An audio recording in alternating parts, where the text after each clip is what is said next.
Coming up on UCF Nightly News, the state is considering not releasing daily COVID-19 numbers. We find out what this could mean for public health. And learn what health officials are saying about a possible COVID-19 vaccine. Also, find out why spring break next semester will be a little later than usual. In sports, Houston, we have a problem. UCF football is on the road and ready to play this Saturday. Nightly News starts now.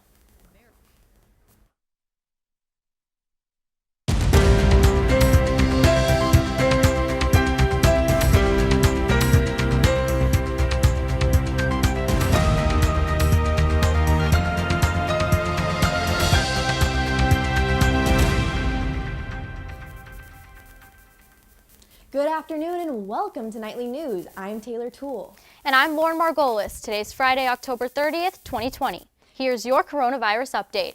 UCF officials report nearly 860 student cases since the start of the semester, with over 60 new cases since last Friday. In Orange County, as of today, the Florida Department of Health reports over 45,000 positive cases and more than 500 deaths. And statewide, as of today, the Florida Department of Health reports over 700,000 positive cases and more than 1,600 deaths. Nationally, Johns Hopkins University reports nearly 8.9 million cases and more than 20,000 deaths. Next time you look for daily COVID-19 numbers in Florida, they might not be there. Nightly News reporter Peyton Maciejewski tells us why the state is considering not releasing these numbers. The Florida Department of Health updates and releases new COVID data daily. But a recent statement from Governor Ron DeSantis' office indicates this may not be the case much longer. In the statement from Tuesday, DeSantis' press secretary says the governor is against releasing daily numbers and wants to scale back. UCF Health Management and Informatics professor Alice Noblin says this is not the time to withhold information. We need to be more transparent rather than less transparent. We don't want, we don't want the implication that we're hiding something or we're not being truthful or fully, honest about the data. In Florida, data collection for COVID-19 is a time-consuming process. The governor says the 24-hour staffing and no change in information is the reason for scaling back the numbers. Not releasing daily could mean releasing the numbers weekly. Noblin says weekly case numbers could be quite jarring to the public, as their percentages will be higher than daily ones. Professor Mark Bush says that parts of the public who are tired of hearing about the coronavirus and ready to rip their masks off may not even realize that numbers are not being released daily. A lot of people are just COVID tired. And so they're done listening to the numbers, listening to what's going on. They listen to the sound bites in the news, what's the general trends going on, and that's it. Both professors say just because some people are not paying attention to the numbers does not make them any less important. In Orlando, Peyton Maciejewski, UCF Nightly News. Health officials say they don't have a planned date for when the daily numbers will stop being released or whether or not they will be released weekly. An assistant professor of mechanical and aerospace engineering at UCF is working on a new cough drop that would make masks more effective. Michael Kinzel says he's on the process of creating a cough drop that would help stop the spread of COVID-19 by reducing droplets that come out when we speak, cough, and sneeze. Kinzel says the cough drops will be most useful for people in career fields that make it harder to wear masks, like pilots. What we're trying to do with our cough drop is make the droplets so instead of lingering around in the air, they fall to the ground very quickly. He says the main focus right now is making sure the cough drops taste good. Kinzel says he is planning on handing out some samples today on campus for students to test out and give their feedback. Health officials are hopeful a coronavirus vaccine will be available by the end of the year. Nightly News reporter Charlotte Tratner tells us what these vaccines could mean. CDC officials report being optimistic about a COVID-19 vaccine being available by the end of the year. Health officials say vaccine development typically takes years, but because of the severity of the current pandemic, the FDA is giving emergency authorization for phase 3 clinical trials. Assistant professor in the Burnett School of Biomedical Sciences, Kyle Riding, says one reason for the fast development is the way the vaccines are being made. We're able to kind of use the patient's immune system a little differently to generate the immune response more effectively than what we could before, so it's good in that regard. With the holidays coming up, the pandemic is affecting students' travel plans, like UCF alumnus Lucas Turhol, who can't go home and visit his family this Thanksgiving. Turhal, who typically flies home to Illinois, says flying isn't worth the risk this holiday season. I'm seeing these pictures of us at Thanksgiving and it's going to be really, really odd because it's the first Thanksgiving I've missed in 5-6 years. If the vaccine works, Turhal says he is hopeful he can spend Thanksgiving with his family next year. However, Riding says these vaccines do not mean the pandemic is over and people's immune system need to develop a memory response. He says groups such as healthcare workers and the elderly population will most likely be the first to get the vaccine. In Orlando, Charlotte Tratner, UCF Nightly News. Officials at the Florida Department of Health say they are still working on their distribution plans. UCF spring breakers will be vacationing a little later next semester. Nightly News reporter Kai Rodriguez tells us how some students feel about the change. If you had any previous plans for spring break scheduled, now is the time to take out your planners and reschedule. The new dates for spring break are April 11th till the 18th. UCF officials say they chose to reschedule spring break in an effort to stop the spread of COVID-19 in Florida. They say all classes go remote following the break. Vice President of Student Development and Enrollment Services Dr. Maribeth Ehaz says residence halls and campus offices will be staying open when classes go remote. Physics major Olivia Bitcon says she had scheduled an appointment to see a doctor over the break a full year in advance, but since the dates have changed, she is struggling to schedule a new one.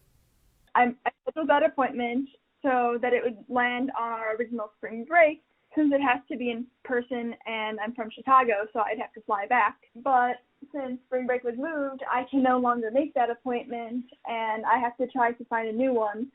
Mechanical engineering major Andrea Robinson says she believes pushing the break will help with the spread of COVID, but it has its downsides. It's a longer time of having to push through all your classes without having that break in between. At least for myself, I look forward to it, having that break in March to be able to push through to the end of the semester. So, in Orlando, Kai Rodriguez, UCF Nightly News.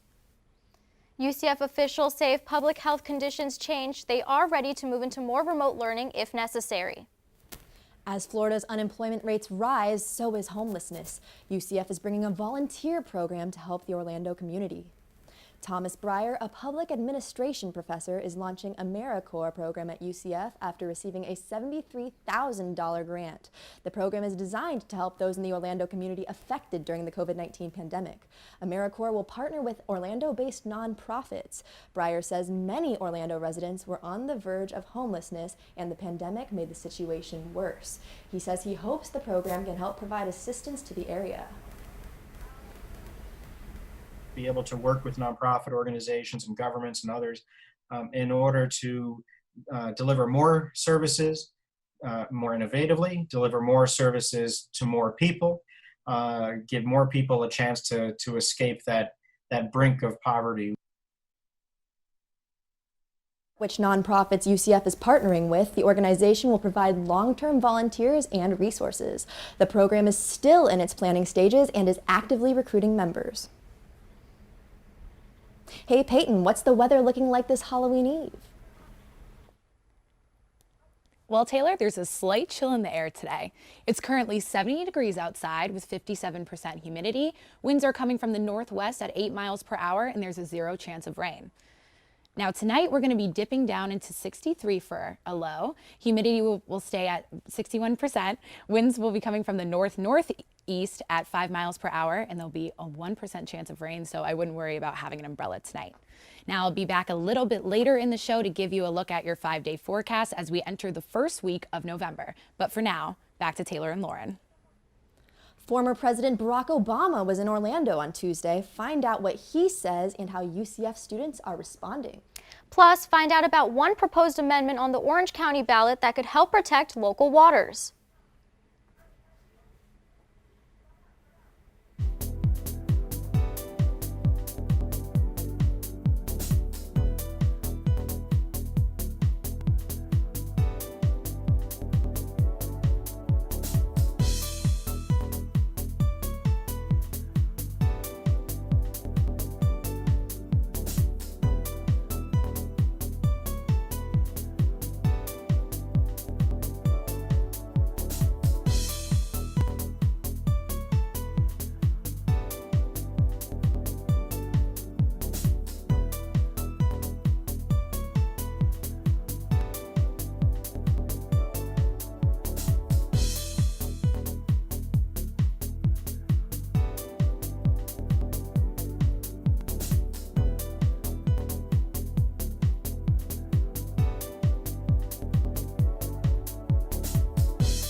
With elections coming up, former President Obama visited Central Florida. Nightly News reporter Fritz Farrow tells us about the rally. President Barack Obama rallied local voters this week. Hello, Orlando! It's his first time stumping in Central Florida for his former Vice President, Joe Biden. It was an atypical drive-in style rally planned in response to the COVID-19 pandemic. Obama spent a good portion of his speech hammering President Donald Trump for his response to the pandemic and said Biden would do better. He's not going to screw up testing. He's not going to call scientists idiots. Trump fired off a tweet before Obama took the stage saying the former president had tiny numbers of people at the rally. While Obama was on stage, Trump tweeted again, calling the speech fake. The drive-in rally was held in the field behind me, Tinker Field, which has a connection to the Civil Rights era. Many of the speakers mentioned that connection, and President Obama addressed President Trump's record when it comes to addressing issues affecting black people. It says he's the best president for black folks since Abe Lincoln. Man. UCF College Democrats President Hannah Anton, who was at the rally, says Trump doesn't care for UCF's minority students. And they have a lot of black and other minority students as well. For students like that, like Trump just doesn't care. He's openly racist. He's openly sexist. UCF College Republicans President Didi Malka says he doesn't see Trump as a racist because of work done concerning criminal justice reform. Democrats and Obama in this case trying to smear Donald Trump as a racist. I mean, I just don't see it. I see so much good that he's done. Other issues Obama discussed were immigration, healthcare, and Trump's response to Hurricane Maria hitting Puerto Rico. Reporting in Orlando, Fritz Farrow, UCF Nightly News. The Census Bureau reports nearly 12.5% of Puerto Ricans moved to Orange and Osceola County last year. Barack Obama hopes the many Puerto Ricans who moved to Orlando after Hurricane Maria can help Florida this election. And now our correspondent in Puerto Rico, Valeria Ayala, brings us the latest update on the island's elections. With elections coming up next week, Puerto Ricans are not only getting ready to elect a new government, but they are also choosing for the 6th time in history in a non-binding referendum the future of the island's relationship with the United States. Some voters and politicians believe that this could be a political ploy from the party in power, the New Progressive Party, to lure pro-statehood voters to the polls. With a simple yes or no answer, Puerto Rico will have to decide if they wish to become a state. Now back to Orlando for more Nightly News. Since the 2016 election, experts say cyber threats have increasingly become an issue. I spoke with a cyber expert this week about how these interferences could affect this year's election. With Election Day just around the corner, experts say cyber attacks pose a unique threat to the election process. Director of UCF's Terrorism Studies program, Ted Reynolds, says these attacks, which are mostly from Russia and China, have effects that stem beyond the screen. There's no evidence that any adversary has been able to tap into our election system. What they try to do is manipulate how the people think and how they decide to vote, not manipulate their vote. Reynolds tells me that social media can play a huge part in this. He says that as algorithms for targeted ads develop, voters may start to feel like a fish living in a fishbowl with little to no outside information coming in. For political science major Zach Martins, the 2020 presidential election is his first as an active voter. Martins says he understands why these cyber attacks happen, but wants to make sure his vote counts this election season. In an ever-increasing digitalized world, the crazy things can happen. But Martins says he doesn't believe cyber attacks will create a huge crisis. In today's day and age, especially with younger demographics, I feel like people are better at seeing through that kind of thing. We should start amping up our cybersecurity to make sure that these attacks don't get out of hand. Reynolds says he and the cyber community could attest to that. While we don't want to ignore our offensive capabilities, we really need to strengthen our defensive capabilities so our adversaries can't access our systems, can't infiltrate into campaigns, can't start manipulating the public in a way that is not advantageous to the United States. Reynolds says a perfect example of this would be President Trump's campaign website getting hacked and seized just this week. In Orlando, Taylor Toole, UCF Nightly News. It's encouraged voters to place their vote early to avoid any issues with this year's ballot delivery and calculation process. Have any plans this Halloween? Find out what UCF officials say about staying safe. And we'll take a look at UCF Downtown's new art installation and how the surrounding community feels about it.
You know, Peyton, Halloween is tomorrow. Is it a good night for some trick-or-treating?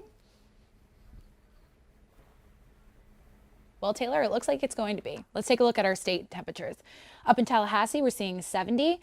Jacksonville over there at 74. Tampa and Orlando in the 70s, and it's going to be warm in Miami with a high of 87. For the lows, we're keeping it in the 50s up in the Panhandle. Jacksonville's at 56. Tampa and Orlando in the 60s, and Miami's going to be 76. For our 5-day forecast, Saturday is going to have a high of 84, a low of 66, and a 12% chance of rain. And moving into our first week of November, we're going to see a high of 87, 62, and a 6% chance of rain. Monday, Tuesday, and Wednesday, we're going to see highs in the 70s, lows in the low 50 to 60s, and little to no chance of rain. And that's all the weather I have for you this week. Back to Taylor and Lauren. Halloween will require some extra safety this year. In a recent statement from UCF, the university is reminding students to abide by the COVID-19 policies set by the CDC. This includes social distancing, the use of face masks, and hosting events outside. The university is partnering with student government and offering a reward for students who comply with these policies. UCF asks students to use good judgment tomorrow night when it comes to alcohol-related activities. Orlando officials say the city is allowing alcohol in the downtown streets for Halloween this year, so stay safe and drink responsibly, Knights. UCF Downtown is unveiling a new artwork that pays tribute to a community that was there long before the school. Nightly News reporter Monica Seeley gives us a first-hand look. Goff's Ice Cream has been in Paramore since 1948 and is still here today. Some other businesses from this time are gone but not forgotten, as they've been documented through several publications, some of which are now a part of UCF. The latest addition to UCF Downtown is a glass artwork titled "If We Can Truly Remember, They Will Not Forget," located in the Florida Blue Paramore Room. This installation highlights the traditionally Black Paramore community of the mid-1900s. Artist Nancy Gutkin O'Neill says the piece focuses on the rich history of the community that was there long before UCF. But it's a collage about the vibrant, amazing world that people had created during a difficult time in history, and a self-sufficient community for the African Americans that was thriving until it was destroyed. The background text includes a directory and a fire map that shows all the businesses and buildings that existed during that time. Outlined by the text are pictures of prominent community leaders. Other photos include historical landmarks such as Jones High School, which still serves students today. Scattered throughout the piece are excerpts from We Are Paramore, a digital movie created by a youth program called Paramore Kids Zone. Quiana Jones is a community member who works for this program. She says the piece creates a sense of belonging for the community. You know, they making room for me. They showcasing my history up here on the wall for everybody to see. So clearly they want me to be here and they want me to make something for myself. Jones says she hopes the artwork will encourage kids to start planning their future in education. In Orlando, Monica Seeley, UCF Nightly News. The artwork is located in the corner of Terry Avenue and Livingston Street for everybody to view. Research shows more people are buying blue light glasses. Nightly News reporter Lexi Vasquez tells us how blue light affects our eyes when staring at a computer for too long. Students are spending more time on laptops than before because of digital learning. Professor of Optics and Photonics Dr. Shin-Sun Woo shows in his research screens which emit blue light affect sleep cycles and contribute to eye strain. His research states blue light is found in TVs, computers, smartphones, and other devices. He says long-term exposure to blue light can be a problem. I don't think display itself is so harmful to human eye. But because we spend so much time in watching the screen, we need to consider other factors. Dr. Wu says the other factors include brightness of screens and focusing on any object for too long from any distance can cause eye fatigue. The American Academy of Ophthalmology gives a tip to help with eye strain. It's called the 20-20-20 rule.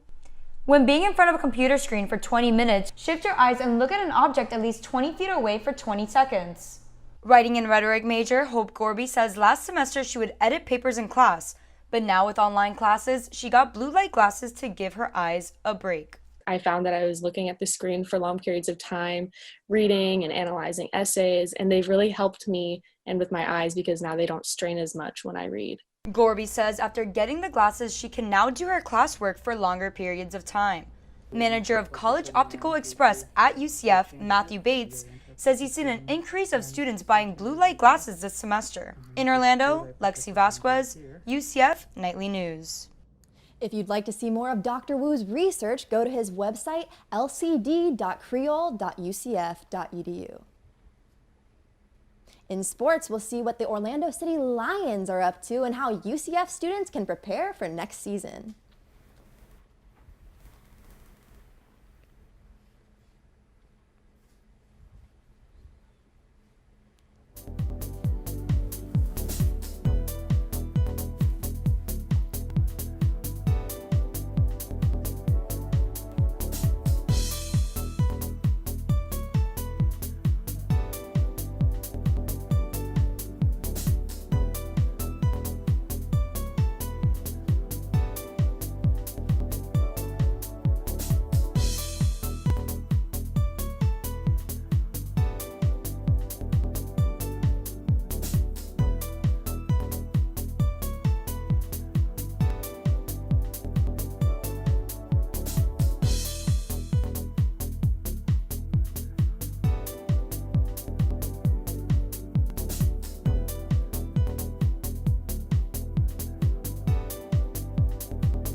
Hey Knights fans, I'm Hector García de León, and here's your sports update. The UCF football team is on the road headed to Houston. The Knights are set to take on the Houston Cougars tomorrow at 2 p.m. But fans, if you're not traveling to Texas, you can watch on ESPN Plus or tune in on Monday for your game recap. The Orlando City Lions will be making their first ever appearance at the Major League Soccer playoffs this year. The team will be kicking things off as the number 4 seed in the Eastern Conference with an 8-2 winning record. Students who want to join in on the excitement next season can receive tickets at a discounted rate. Students can enjoy all 17 home games next season and even access the exclusive student section. Students can sign up with a .edu student email and claim their tickets through the Orlando City website. The Lions will be in New Jersey this Sunday for their last regular season away game against Montreal Impact. That's all the time we have for sports this week. Back to you, Taylor and Lauren. And that's our time for right now. Thank you so much for joining us. Remember, you can always keep up with us during the week on our website, nsm.today. And if you've got a story idea you want us to know about, send it our way. You can reach us at nightlynews@gmail.com. Thanks for watching and have a great day and a happy Halloween.